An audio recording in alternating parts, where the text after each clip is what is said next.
આશકા માંડલ. લેખક અશ્વિની ભટ્ટ. પ્રકરણ 41. ભૂંગિયાનો અવાજ આવતો હતો ત્યારે બધાને એ પ્રશ્ન થતો હતો કે આ અવાજ શા માટે આવ્યા કરે છે, શા માટે હલ્લો થતો નથી, સંઘારીઓ શું ઈચ્છે છે. જ્યારે અવાજ બંધ થયો ત્યારે બધા જુદા વિચારમાં ગરકાવ થઈ ગયા. અવાજ શા માટે બંધ થયો હશે એ વિચારમાં હવે ઊંચા રેતના ઢેરની આસપાસ રેતીના ઢગલાઓ પર ચડીને વધુ શ્રમ પડે તેવી રીતે ન જવું પડે માટે અમે દર્રાઓમાં થઈને ઢગલાઓ વળોટીને આગળ વધતા હતા. વળી આને કારણે કેવળ અમારી આજુબાજુની 200 વાર જેટલી ધરતી દેખાતી હતી. અમે થોડીવાર ઊંટ થોભાવ્યા હતા. કર્નલ હન્ટ એક ઊંચા ટીંબા પર ઊંટ લઈને ગયો હતો. ચંદ્રના પ્રકાશમાં રેતીના ઊંચા ઢગલા પર ઊભેલો ઊંટ સવાર ગજબ સુંદર દેખાતો હતો. કર્નલ ઊંટ ઉપર ઊભો થયો અને તેણે દૂરબીન કાઢીને આજુબાજુ જોયું. જેમ ચંબલના કોતરો છે તેવી જ રીતે રેતીના ટીંબાઓ આ બારાબલોચમાં છે. કર્નલ હન્ટે બધી દિશામાં જોયું. તે પાછો આવ્યો. આપણે આગળ વધીએ. મારો વિરોધ છે, પૃથ્વીસિંહે કહ્યું.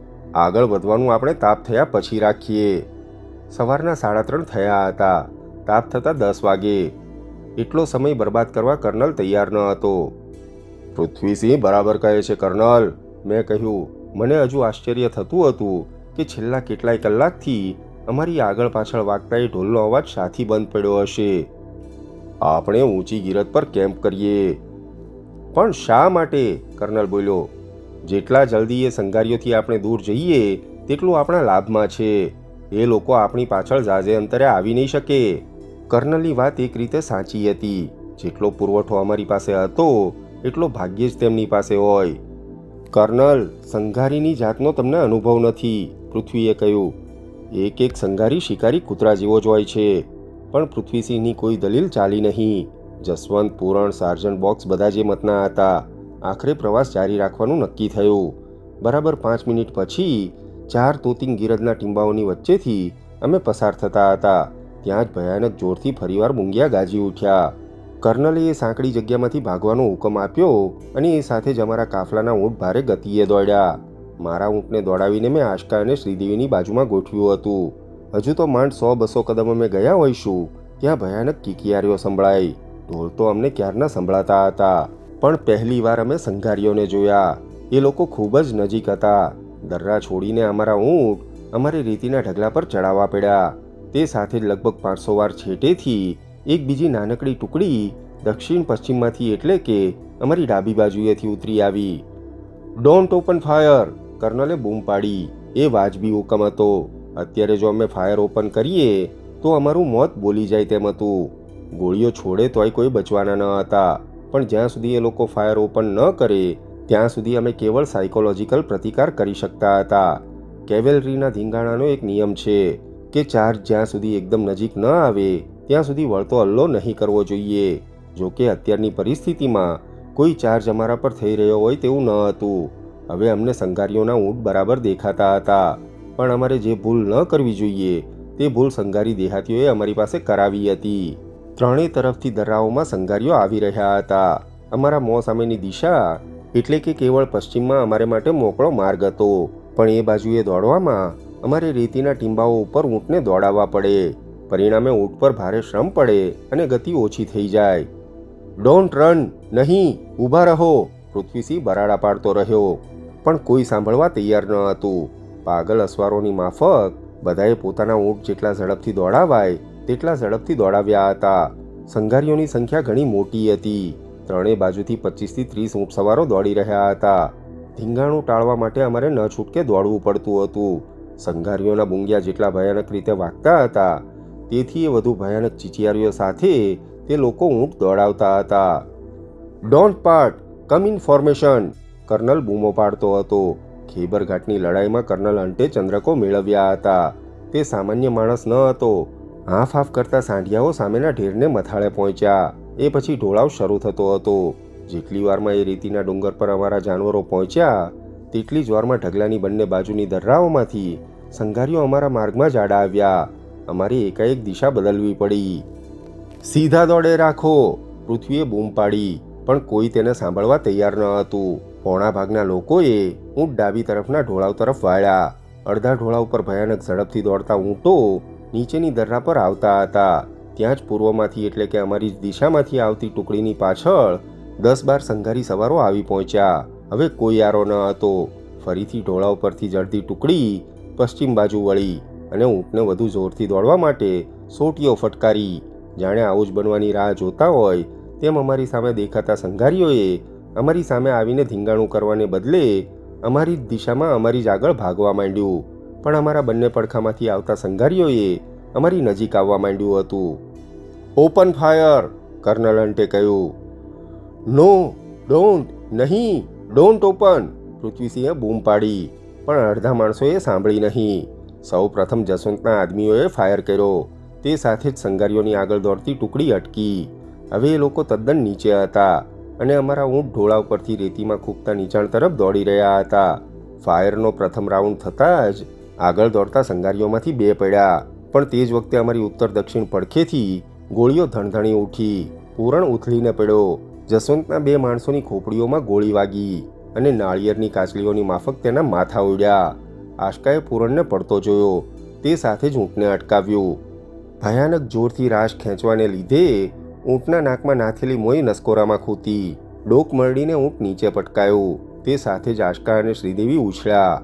આશકા ઉછળીને થોડી દૂર ફંગોળાઈ ગઈ હતી, પણ શ્રીદેવી કાઠડા પર બાંધેલા સામાનની ખલેચીમાં અટવાઈ હતી. તે પડે તે સાથે ઊંટ પણ ઉથલ્યું હતું અને પટકાયું હતું. નસીબ જોગે તે ડાબી તરફ પડ્યું હતું અને શ્રીદેવી જમણી ખલેચીમાં અટવાઈને પડી હતી. બરાબર સાંદ્રાની માફક જ તેનો પગ ખલેચીમાં ભરાયો હતો. અમારામાંથી ઘણાના ઊંટ દોડતા પાછળ આવતા હતા. આશકા ગીરદમાં ટૂંટિયું વાળીને બેસી ગઈ હતી, જેથી તે ધસી આવતા ઊંટના પગમાં ચગદાઈ ન જાય.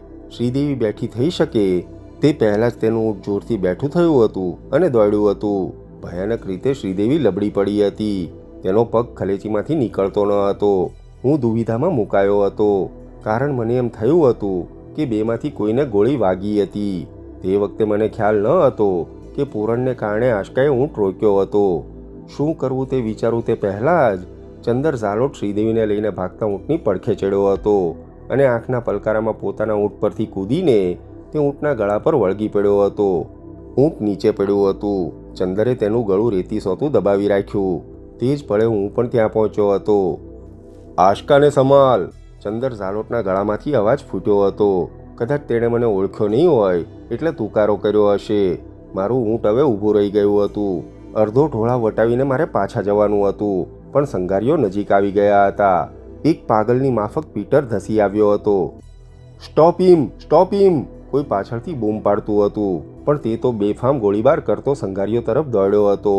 મહાપ્રયત્ને હું આશકા પાસે પહોંચ્યો હતો. આશકા હજુ રેતીમાં માથું નાખીને ઊભા રહી ગયેલા શાહમૃગની માફક ગીરદમાં ટૂંટિયું વાળીને બેઠી હતી. તેણે પોતાના હાથથી આંખો દાબી દીધી હતી. તે વખતે ચારે તરફ બૂમાબૂમ થઈ રહી હતી. પૃથ્વીસિંહ બને તેટલા લોકોને દોડતા અટકાવીને અમે જે ટીંબા પર હતા ત્યાં વાળી રહ્યો હતો. આશકા! ઊંટ પરથી નીચે આવીને મેં બૂમ મારી. તેણે મારી તરફ જોવાનો પ્રયત્ન કર્યો, પણ તેની આંખો ધૂળથી ભરાઈ ગઈ હતી. પૂરણ ક્યાં છે? તે બોલી ઉઠી. મને સહેજ આંચકો લાગ્યો. હું ઉપરના ભાગમાં દોડ્યો, પણ પૂરણ સલામત હતો. તેના હાથમાં રાઇફલ હતી. પૂરણ!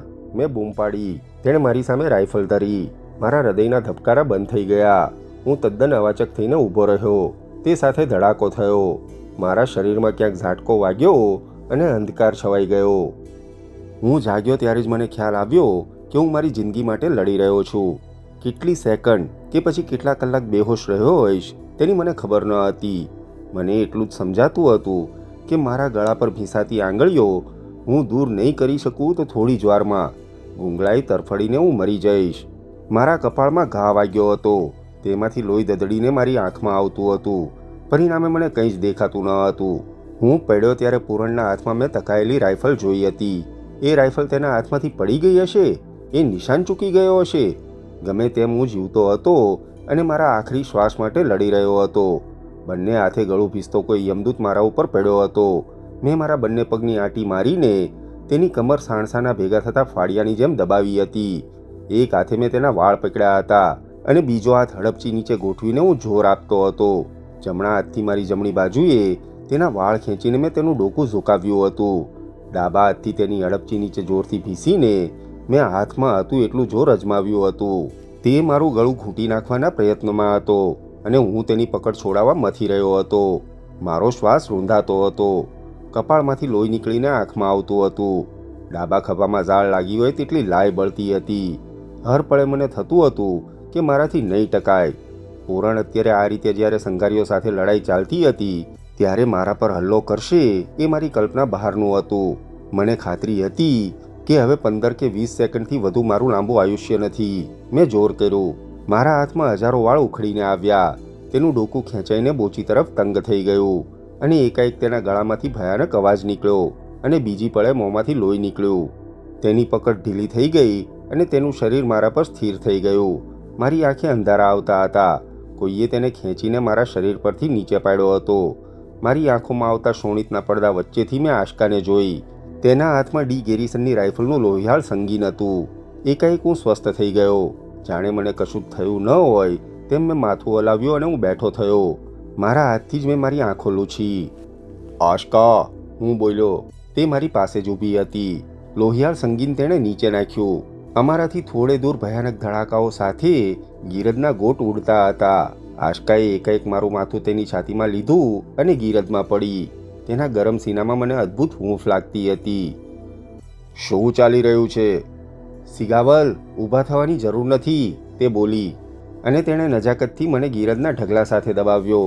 તેના સુવાળા બદનમાં થતી ધડકન મને સંભળાતી હતી. પૂરણને તે, હું બોલ્યો, પણ ત્યાં જ તે બોલી ઉઠી. પૂરણની ચિંતા ન કર અને ઊભા થવાની જરૂર નથી.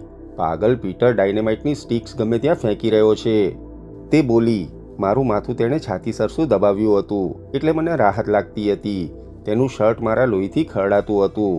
લગભગ 5 કલાકને અંતે ધડાકા અને ચીચિયારીઓ દૂર જવા માંડી હતી. સંઘારીઓ ફરી પરાસ્ત થયા હતા, પણ મારું હૃદય ફફડતું હતું. આશકાએ મને આજે બચાવ્યો હતો. તે ન હોત તો હું ગુજરી ગયો હોત. અમે ક્યાંય સુધી એમ જ પડ્યા રહ્યા હતા. ધડાકાઓ જાણે દૂર ને દૂર ચાલ્યા જતા હોય એમ મને લાગ્યું. આશકાએ સ્કાર્ફ કાઢીને મારા માથા પર કસકસાવીને બાંધ્યો અને ઊભી થઈ. તું અહીં જ પડ્યો રહેજે. તું ક્યાં જાય છે? મેં પૂછ્યું. પણ તે ઊભી ન રહી. તે મારી ડાબી બાજુએ થોડાક ઉપરના ભાગમાં દોડી. હું બેઠો થયો. મને સમજાતું ન હતું કે શું બની રહ્યું છે. હું ઊભો થયો. મારી આંખે અંધારા આવતા હતા. આંખો સ્થિર કરતાં પણ મને વેદના થતી હતી. હું જ્યાં હતો ત્યાંથી લગભગ 400 વાર છેટે ધડાકા થતા હતા. મારી ચારે બાજુ મરેલા અને તરફડતા ઊંટ પડ્યા હતા. ભયાનક ખુવારી થઈ હતી. અમારામાં કોને શું વાગ્યું છે તે કલ્પવું મુશ્કેલ હતું. એક વાત મને તરત ખ્યાલમાં આવી હતી કે સંઘારીઓ હાર્યા હતા અને ભારે ખુવારી થઈ હતી. આશકા જે બાજુએ ગઈ હતી તે તરફ હું દોડ્યો. હું ચકિત થઈ ગયો. મને એમ જ હતું કે પૂરણે મારા પર હલ્લો કર્યો હતો અને આશકાએ મને બચાવવા તેને મારી નાખ્યો હતો, પણ એવું બન્યું ન હતું. મને તો તેણે બચાવ્યો હતો. મારા કપાળમાં દેશી કાર્ટીજનો છરકો થયો હતો અને મારી પાછળ તલવાર લઈને એક સંઘારી ઘા કરવા જતો હતો અને પૂરણે ગોળી ચલાવી હતી. જે પળે મારા માથા પર ગોળી વાગી હતી તે જ પળે તેણે મારી સામેની બાજુએથી ધડાકો કર્યો હતો અને બરાબર મારી પાછળ આવતા સંઘારીને વીંધી નાખ્યો હતો. એ પછી તેને હાથોહાથની લડાઈમાં પડવું પડ્યું હતું. મારા પર બીજો જ સંઘારી તૂટી પડ્યો હતો. એ પૂરણ ન હતો. મને મારી નાખવા મથી રહેલા સંઘારીને આશકાએ સંગીન પરોવીને ખતમ કર્યો હતો. પૂરણ તો ત્યાંથી થોડે દૂર પડ્યો હતો. આશકા પૂરણ પાસે પહોંચી હતી. તે બેહોશ હતો. તેની જાંઘમાં સંગીન ખૂતેલી હતી. તેના ડાબા હાથ પર તલવારનો ઘા વાગેલો હતો. તેની છાતી પર ખભાથી તે કેળ સુધી કોઈએ તલવારથી લીટી દોરી હોય તેમ અડધો ઇંચ ઊંડો ઘા હતો. તેના કપડાં ચીરાઈ ગયા હતા અને આખું શરીર લાલ રંગથી રંગાઈ ગયું હતું. આશકા આટલી સ્વસ્થ હશે તે મેં કલ્પ્યું ન હતું. તે કોઈ લશ્કરી નર્સની માફક કામ કરતી હતી. તેણે ઝડપથી આજુબાજુમાં પડેલા સંઘારીના મડદા પરથી ખુલતી અલ્ફી ઉતારી લીધી હતી. મારે માચીસ જોઈશે, તે બોલી. મેં ખિસ્સા ફંફોળ્યા. મારા ખિસ્સામાંની માચીસ લગભગ ચગદાઈ ગઈ હતી. દરમિયાનમાં તેણે પૂરણનું શર્ટ ફાડી નાખ્યું હતું. લગભગ જનોઈ વાટ પડેલો ઘા ખુલ્લો કર્યો હતો. તું ગમે ત્યાંથી ફર્સ્ટ એડ બોક્સ શોધી લાવ, તેણે મને હુકમ કર્યો. પણ ક્યાંથી શોધી લાવવી? અમે લગભગ બધું જ લઈને નીકળ્યા હતા, પણ અત્યારે આ સ્થિતિમાં કોને, ક્યાં, શું શોધવું તે શક્ય ન હતું. તેમ છતાં હું દોડ્યો. તરફડતા ઊંટ વચ્ચેથી જેટલી ઝડપે બને તેટલી શોધ મેં ચલાવી. ત્યાં જ મને બૂમ સંભળાઈ. સિગાવલ! હું ચોંક્યો. એ શ્રીદેવીનો અવાજ હતો. હું દોડતો તેની તરફ ગયો. તે ઘૂંટણીએ બેઠી હતી. તેની બાજુમાં જ ચંદર ઝાલોટ કોઈ આદમીને પાટાપિંડી કરતો હતો. હું ધસ્યો. શ્રીદેવી ઊભી થઈ અને મને વળગી પડી. તે સલામત હતી.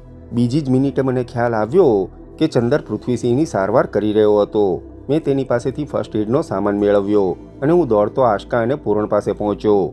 આશકા તેની છાતી પર ઢળીને રડતી હતી. પૂરણના ચહેરા પર ખૂબસૂરત સ્મિત હતું.